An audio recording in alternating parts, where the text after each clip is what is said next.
যে কোনো একটা ছুটির দিন দেখে কোথাও যখন তিনজনে একসাথে যাই, সবথেকে বেশি খুশি হয় এই ছোট্ট মানুষটি।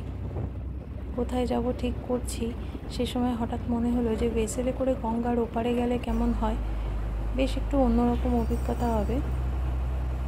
বাড়ি থেকে একটু দুপুরই বেরিয়েছিলাম, যদি পথে ঘাটে আবার বৃষ্টি নামে তাহলে ফিরতে খুব সমস্যা হয়ে যাবে। ধারে এরকম দাঁড়িয়ে গঙ্গার হাওয়াটা খেতে বেশ ভালো লাগছিল। এদিন বাবা আর মেয়ের পুরো ড্রেস একদম ম্যাচিং হয়ে গেছে, দুজনেই ব্লু অ্যান্ড হোয়াইট। আমি ওর ভিডিও করছি আর অভিরূপ আমার ভিডিও করছে, বোঝো ঠেলা। চারপাশটা বেশ ভালোই লাগছিল। এই ইস্কনে কোনো সময় আসা হয়নি, একদিন এখানেও ইচ্ছা আছে আসার। আগের দিন বৃষ্টির জন্য যেই সৎসঙ্গ আশ্রমে আটকে পড়েছিলাম, এটা সেই আশ্রমটা। কোন্নগর পৌঁছে সেখান থেকে একটা টোটো নিয়ে নিয়েছিলাম, তারপর চলে গিয়েছিলাম বারোমন্দির ঘাট। বেশ ভিড় ছিল, ছুটির দিন বলে আরও একটু ভিড়টা বেশি। মন্দিরগুলোতে পরপর শিবলিঙ্গ রয়েছে, কি সুন্দর লাগছিল দেখতে। হাতে খানিকটা সময় নিয়ে ওখানে গিয়েছিলাম, ভেবেছিলাম একটু বসবো গঙ্গার পাড়ে, কিন্তু ওখানে বসার কোনো জায়গায় পাইনি, এত ভিড় ছিল। বসার জায়গা পাইনি বলে ওখানে আর খুব বেশিক্ষণ ছিলাম না।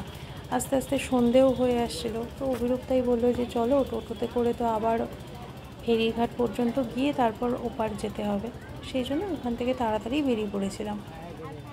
তোর কেমন লাগছে এখানে? এখানে দাঁড়া তোর একটা কেমন লাগছে? কেন ভালো লাগছে না? আসলে ওর ভালো না লাগার একটা বিশেষ কারণ হলো ওকে খুব মশা কামড়াচ্ছিল, আর তার উপর ছিল মারাত্মক গরম, ওই জন্য ততোধিক পরিমাণে বিরক্ত করে যাচ্ছে, বাড়ি চলো। আকাশের রঙটা কি সুন্দর লাগছে না? তবে এই ফেরিগুলোতে মানুষগুলো বড্ড কেমন যেন করে, মানে একটু ধারে দাঁড়াবো, একটু যে ভিডিও করব, ছবি তুলবো, সবাই গিয়ে বয়স্ক ছোট বড় মাঝারি সবাই ওই ধারে দাঁড়িয়ে পড়ছে, জায়গাই পাচ্ছিলাম না। অবশেষে তারপর অভিরূপ নিজের জায়গাটা ছেড়ে দিল। সেদিন আবার পানিহাটিতে মেলা বসেছিল, তাই ফেরার পথে আমরা আবার মেলা থেকেও ঘুরে এসেছিলাম। মেলার মধ্যে দোকানগুলো ঘুরে দেখতে বেশ ভালো লাগে। নিজের জন্য তো আর কেনা হয় না, ওই যে আছে ছোট মানুষটি, তার তো একটা না একটা বায়না লেগেই রয়েছে। এই বায়না করে এই আইসক্রিমটা নিয়েছে, তাও আবার তার একটা স্কুপে হবে না, দুটো লাগবে।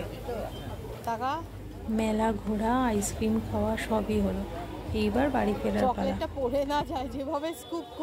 একটা দিন শেষ, আবার একটা নতুন দিন, অনেক কিছু নতুন জিনিস নিয়ে আমাদের জন্য অপেক্ষা করে আছে। সকলে ভালো থাকবেন।